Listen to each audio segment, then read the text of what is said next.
Hi, Nancy. Welcome to episode 103 of the Front Porch Book Club. The Front Porch Book Club is a podcast that meets twice a month. We like to dig deep into the relationship between characters and the worlds they live in. Grab your book and iced tea and join us on the front porch. Well, I'm so excited. Today we interview Allegra Goodman about her latest novel, ISOLA. Allegra is the author of 7 novels. ISOLA was a Reese's book club selection. Her novel, Sam, was a Read with Jenna book club selection. KAATERSKILL Falls was a National Book Award finalist. The Chalk Artist was winner of the Massachusetts Book Award. You can see a pattern here. This is an award-winning novelist we are talking to. Some of her other books include Intuition, The Cookbook Collector, and Paradise Park. Allegra's fiction has appeared in The New Yorker and elsewhere and has been anthologized in the O. Henry Awards and Best American Short Stories. She's written 2 collections of stories, The Family Markowitz and Total Immersion, and a novel for younger readers, The Other Side of the Island. Her essays and reviews have appeared in the New York Times Book Review, the Wall Street Journal, the New Republic, the Washington Post, the Boston Globe, and the American Scholar. Allegra was raised in Honolulu and studied English and philosophy at Harvard and received a PhD in English literature from Stanford. She is the recipient of a Whiting Writers Award, the Salon Award for Fiction, and fellowships from MacDowell and the Radcliffe Institute for Advanced Study. She lives with her family in Cambridge, Massachusetts. That's amazing. And she raised 4 children. Oh my goodness. I'm in awe of her. I think listeners are really going to be interested to hear how the themes that we came up with and talked about, we were able to explore those themes with her further on what an author was thinking, Nance. I totally agree. I think this was a very different interview than we've done in the past because of that. We get to really delve into what she was thinking, what her intentions were, what interested her about different aspects of Marguerite's story. Yeah. All right. Well, let's get to it.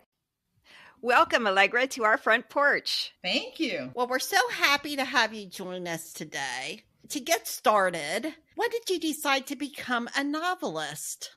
Ooh, I am one of those people who decided when I was a child. So I decided when I was 7 years old that I was going to be a novelist. I barely knew what a novel was. I was just starting to read chapter books at that point, but I was ambitious. What was your love for books or writing? Yeah, I think I just loved reading so much once I actually could read that I wanted to contribute and I wanted to write stories for other people because I enjoyed it so much as a reader. Did you write them as a little girl? As a little girl, I was already writing. I was writing poetry and little stories and trying to write the kind of thing that I read. So all my books were books for children who were 7 years old. Right. The first real book that I was able to read on my own was Little House in the Big Woods. Oh, yay. Love it. Yes. I wanted to write my own version because I also had a sister, like Laura had Mary. I had my sister Paula, but we lived on the island of Oahu in the Pacific Ocean. So I thought I was going to write this book. Little House in the Big Woods famously starts in the great woods of Wisconsin. There were trees and more trees and trees as far as the eye could see. And I was going to do on the island in the ocean, there were waves and more waves and more waves as far as the eye could see. And in a little house lived Allegra and her sister Paul. Like I wanted to recreate that. Oh, that sounds wonderful. I think you have a new book in your head. Well, Nancy and I do a children's book every December. That's right. So you write that That's fun. children's book. We'll have you back.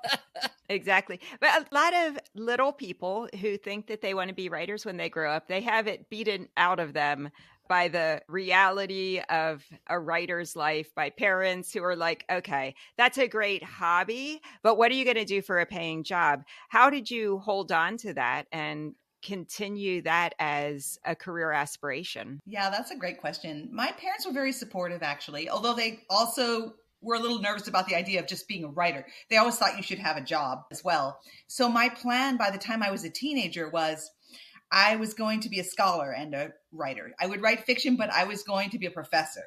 And I actually did end up getting a PhD in English literature and thinking I would teach and then write as well.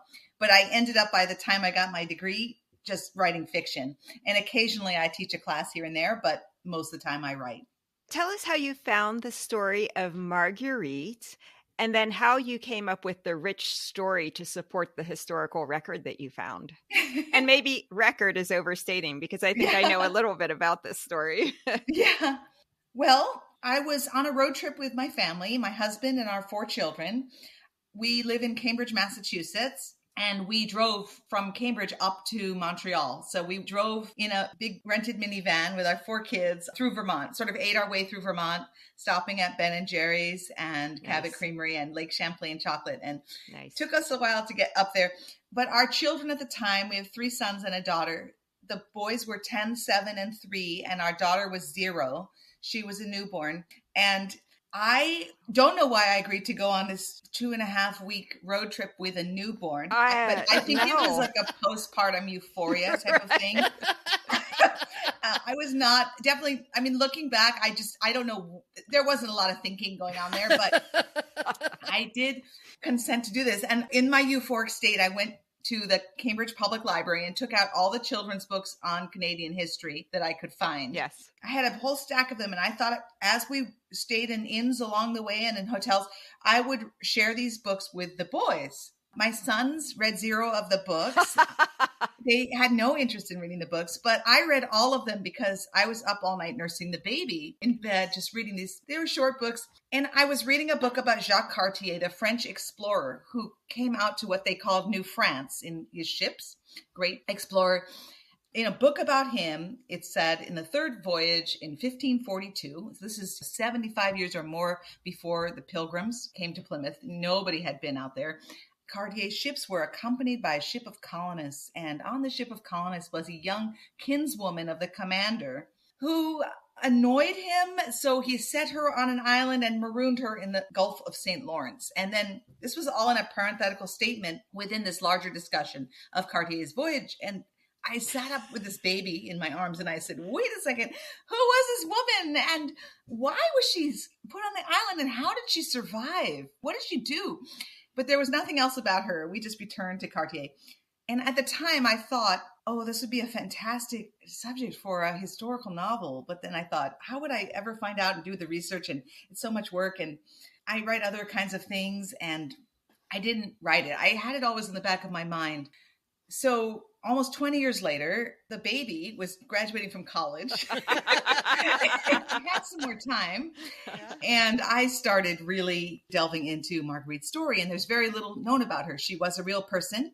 She was a noble woman. They know that she was related to the commander of the ship. They know that she was marooned.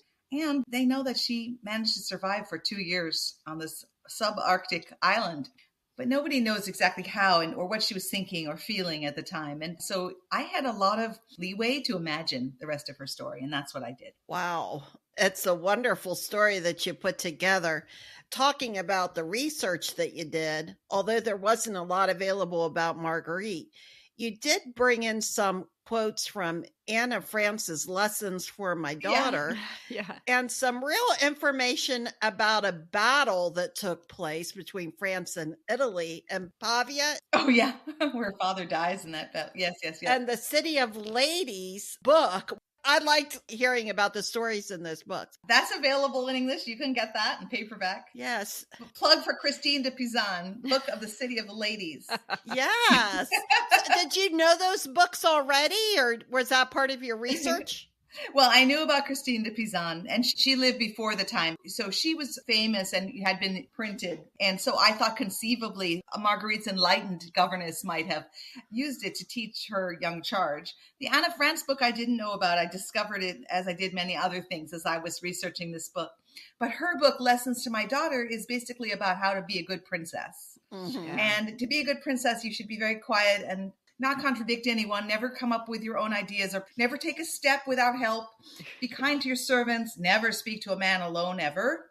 And I was so interested by this. I actually translated little pieces of it and put each piece in front of the sections of my book, because in each of these lessons that's presented, Marguerite does the opposite. There's theory and there's practice, how to be a lady. And of course, as Marguerite thinks, a lot of what she's taught does not apply to her situation. Yes. There's not a lot about how to behave aboard a ship or how to behave when you're marooned on an island. Right. in the guidebooks for young ladies of the time. So. Well, I love that you included those because her experience is really so foreign to a woman in the 21st century in the United States. Just the oppression that she faced is hard to imagine. But then you see these just little tidbits from Anne of France and you think, oh, this was cultural. This is what was expected of noble women. Absolutely. That I wanted to show sort of what she was up against in a way, right? Right. Yeah, this isn't just, well, she just needs to express herself and then she can create her own life. Oh, no, this was a whole system. Oh, yeah, absolutely. And it was important for me to show her context, that my research involved not just thinking about what she would wear and the kind of jewels that she would have, but also research into how she would think, how she would be on the inside, that she's not a 21st century woman like me. And I didn't want her to scratch the surface where like the material details were right, but that inside it was very anachronistic. Mm-hmm. I wanted her to feel like somebody from that period because she was up against a lot. It was the bad old days. Yeah, certainly. I also liked the language that you used. There's a formality in the way that they spoke to one another, even in her internal thought processes, much more formal way of speaking. How did you research what would be an approximation of their everyday discussions with one another? Yeah, for Marguerite's voice, and she does tell the story in her own words. So it's a first-person narrative, sort of like a female Robinson Crusoe. Yes. And I thought a lot about how she would speak. And in a way, for me, it was liberating to know that, of course, she was speaking and thinking in French.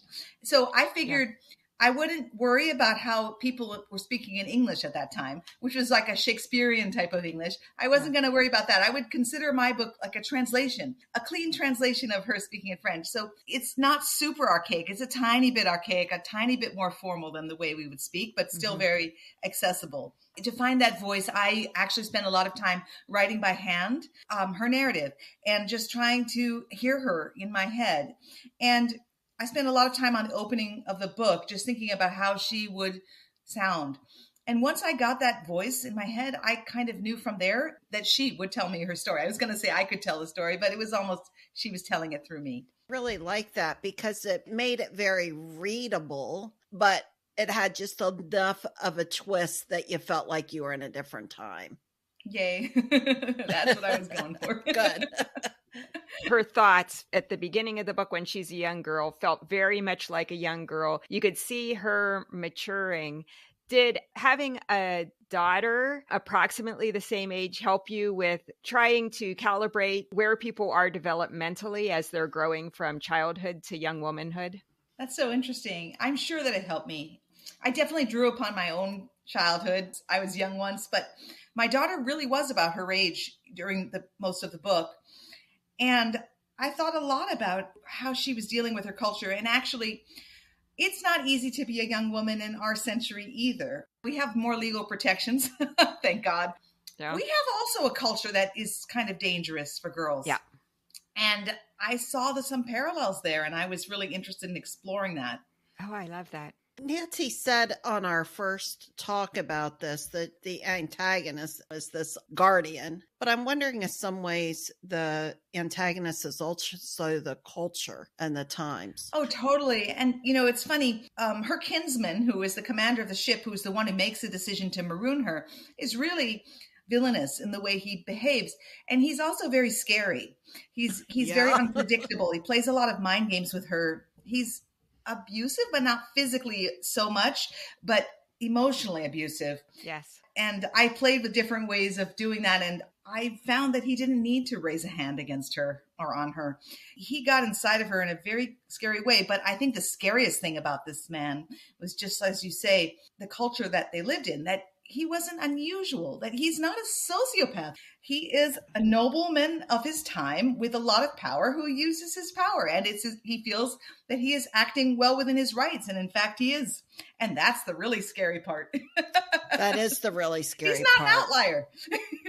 No, he terrifies the men that are working under him. Sure. Yes. He's a horrific character. We talked a lot about classism when Nancy and I talked about this book, and we really appreciated the different classes that came out of the book and the different society expectations for each class, the rules that were present. Everyone stayed in their lane, basically. Can you tell us what it was like to be a woman in the 16th century France based on those roles? Because we saw a lot of different women in a lot of different roles. Yeah, I think that's a great insight. I was really interested in that Marguerite is a noble woman from this great family. She has a companion, and her best friend Claire is a highly educated, brilliant young woman, but doesn't come from such a great family. So she is somewhat lower in station to Marguerite. And then Damienne, Marguerite's nurse, who is completely devoted to her and is her mother figure, is also her servant. So she's also below Marguerite.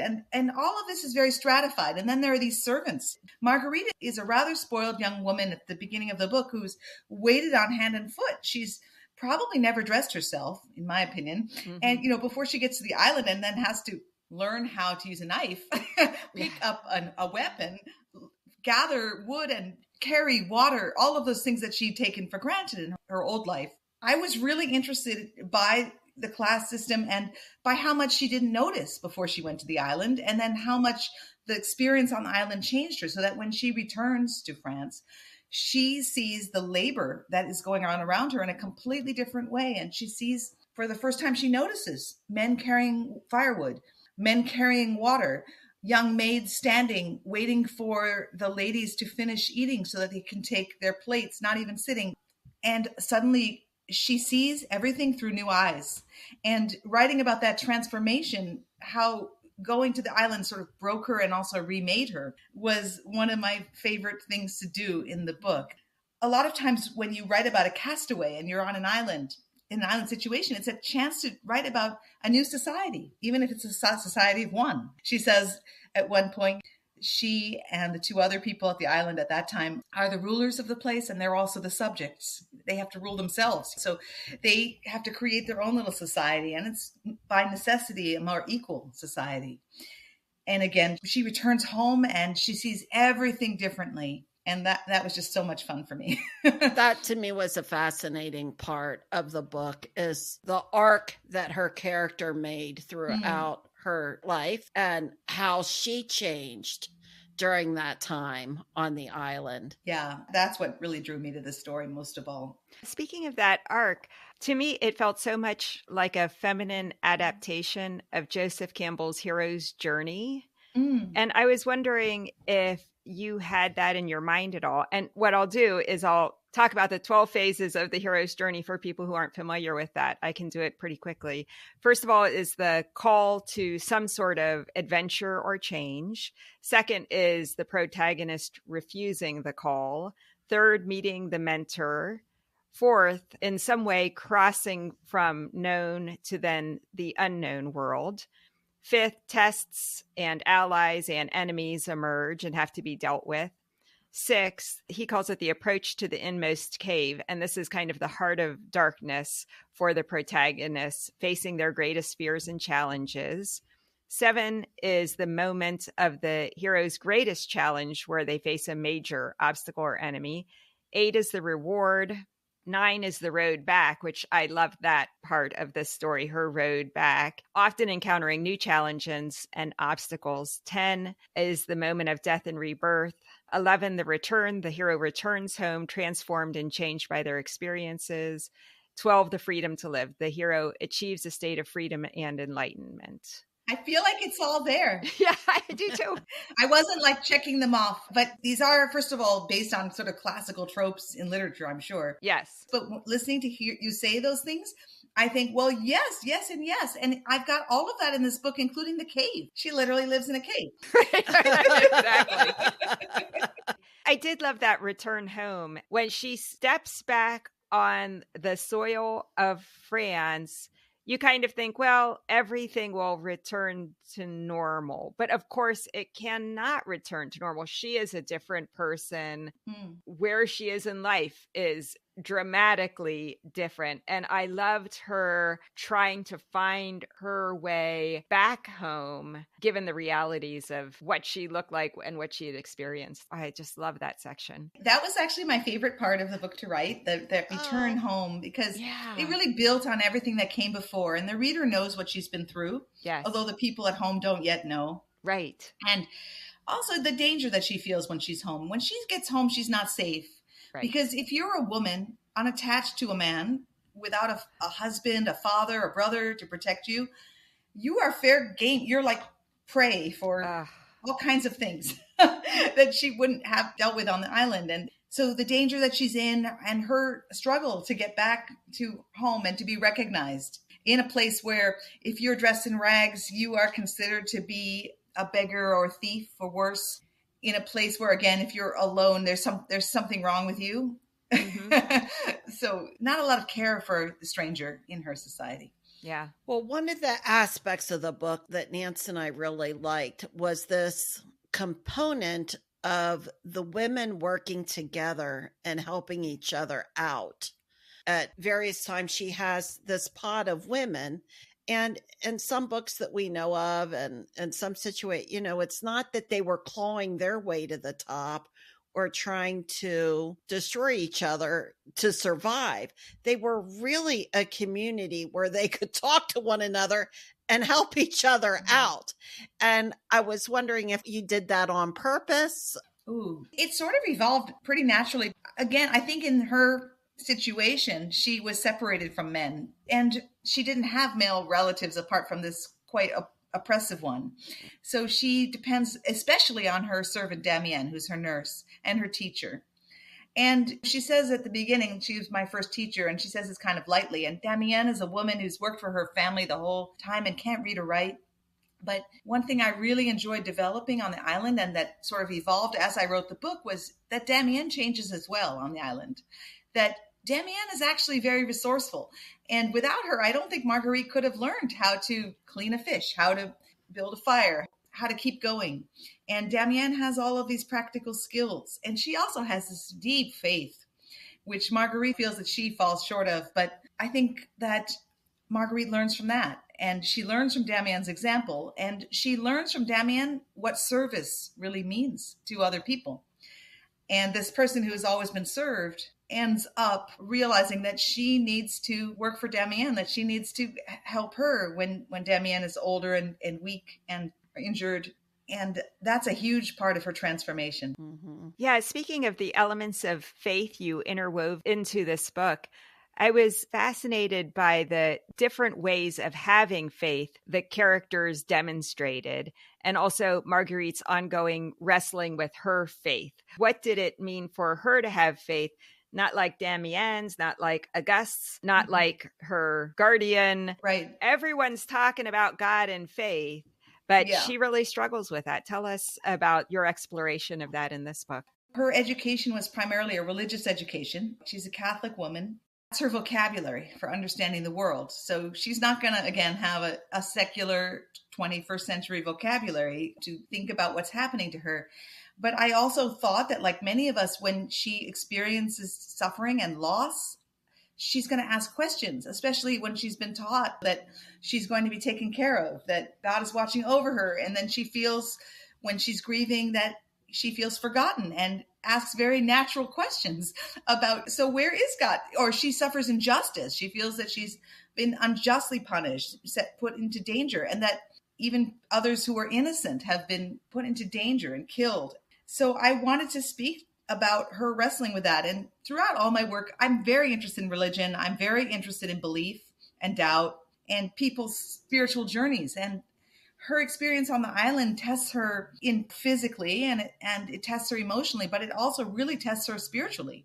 She sort of breaks through there into a new understanding, and as you say, in her own way of her relationship with God, not in the way that her guardian taught her, who was very overbearing, not in quite the questioning way that her lover had a relationship with God, and never really quite like Damienne, who has this, what Marguerite thinks of as a very pure, very unquestioning faith. I don't think Marguerite has it in her to get there quite yet, but she comes to it in her own way. And it was really a joy to work on those scenes. And that's really the heart of the book. And when she comes home and she's become sort of famous, courtly circles, people say, well, how did you survive?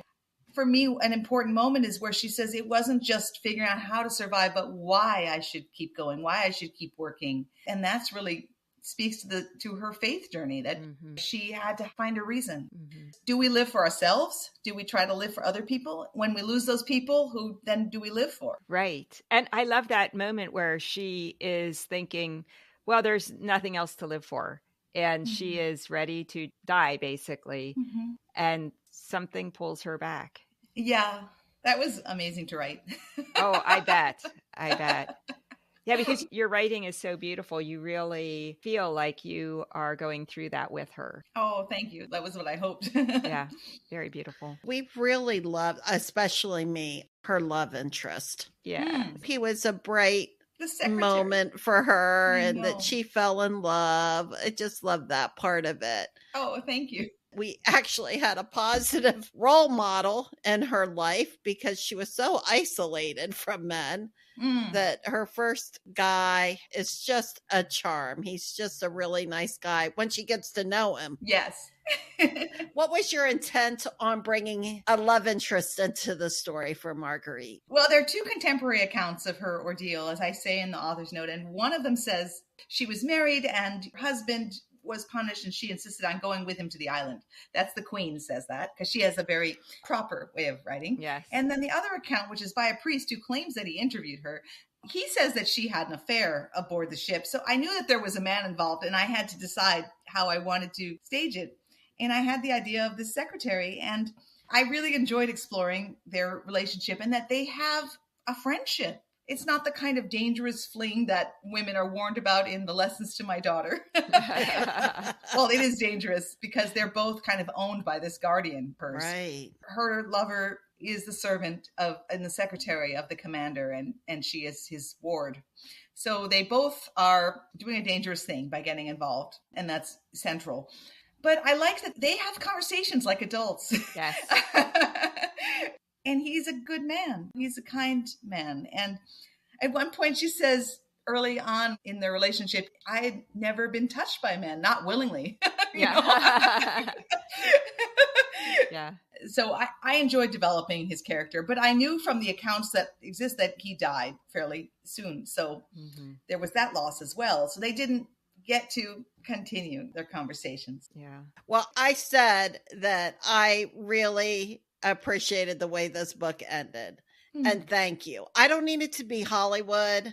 That gets a little hokey, but it was real. It was understandable. It was, this would be a great way for this book to end. Oh, yay. Yeah, I really appreciated that, how you pulled all that together and helped her to get on to a new life. Well, one thing that was important to me about the ending that I really enjoyed writing and liked to explore was that her guardian, whom she has to confront at the end again, he's taken her money, he's taken her land, he took her body across the ocean, and he tries to steal her story when she comes back. And all of those things to me seem very contemporary somehow. Like, Yes. Somehow men are still doing these sorts of things. And I wanted to show how she was in a really tight spot. And what does he do? Not only does he belittle her and abuse her, but he undermines her so that he speaks to the Queen before she gets a chance to speak to the Queen. He tells his version. So how does she combat that? And I wanted to show her sort of working and fighting right to the end. She's in danger. And so when she emerges from that, I felt sort of triumphant for her. And again, one of the few things that's known about her is that the Queen says in her account that Marguerite ended up being a teacher of young ladies. So I knew that I wanted to go there with this. And also I love the idea that she would be paying it forward. What a teacher! Not just a sheltered noblewoman who's never gone anywhere, but somebody who's been to the ends of the earth as far as they know and has had some real life experience. Well, and that she's got a job to do. Yes. She learned all these things, and now she just doesn't need to be a noble woman. She's not going to be that. Yes. But she can help the next generation along. All she has to do day one in the classroom is put that bear claw on her desk. The bear claw. She's them for the rest of the time they're there. She's got them in her pocket. Good icebreaker, as they say. Oh, yeah. Yeah. Well, and that was probably one of the few professions that would be available to someone like Marguerite. What else could she do? That's right. But being a teacher and being able to take her tutor and Claire along is beautiful. Yes. I did not expect that they were ever going to see each other again. So it was a delightful surprise when they got back together again. Yeah. We really love this book. This is the first novel by you that either Linda or I have read. We absolutely adored it. What are you working on next? Oh, well, in fact, while I was writing this and before even, I was writing another book, which is coming out next year, just about a year from now. Okay. And it's a contemporary book set. It's sort of from 2015 to about 2017, which I would say nowadays it feels like a historical novel also because it was before the pandemic. Exactly. Before, like a lot of things have happened since that. So maybe every novel is a historical novel.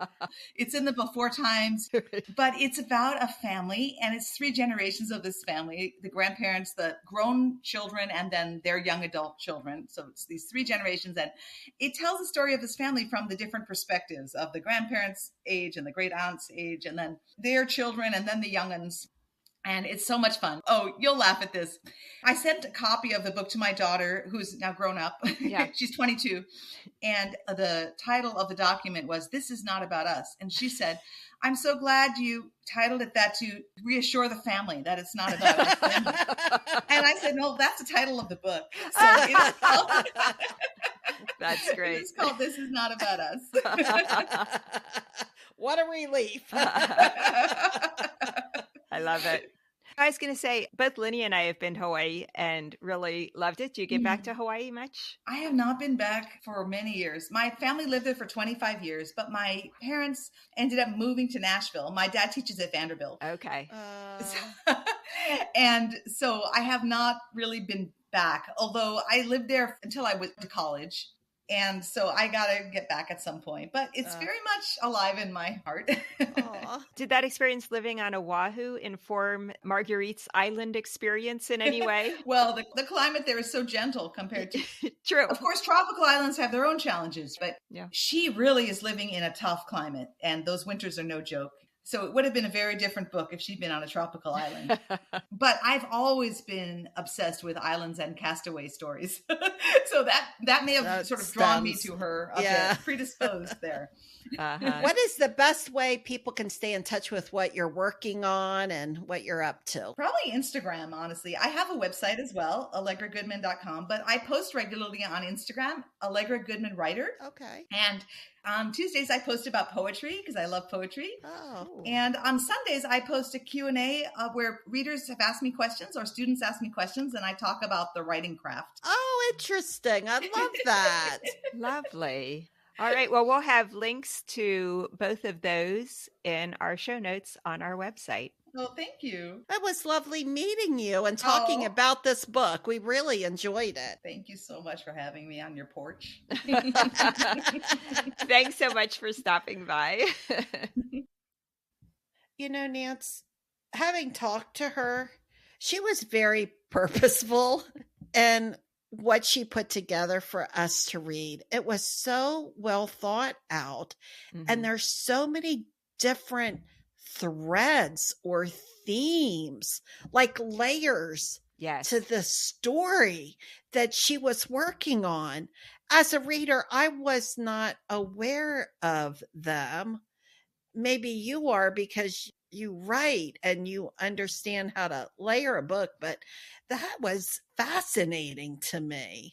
That she had all of this in her mind. Yes, absolutely. Very intentional. And she does it so well that, like you say, as a reader, you don't feel like you're getting a dissertation on the class structure in Renaissance France. It is just interwoven into the book. You are not getting a thesis on faith and doubt. Right. Those themes are as the characters are living their lives.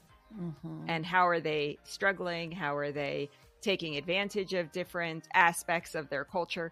And that's the sign of, I think, really, really brilliant writing. Well, she is a brilliant writer, and you can tell she's a brilliant woman, too. Yes. And she stopped by it and talked to us, Nance. That's pretty cool. It's really fun to talk with her. I agree. Well, stop by the front porch next time when we will review The Heaven and Earth Grocery Store, written by James McBride. I'm looking forward to this book. This came out a couple years ago, and everyone was reading it. I'm looking forward to having a chance to read it, and, of course, talking about it with you. Oh, well, that will be fun. Thanks, everyone, for listening. Our website is frontporchbookclub.com. Our episodes come out twice a month on the first and third Wednesday of every month. See you next time, Lenny. See you, Nance.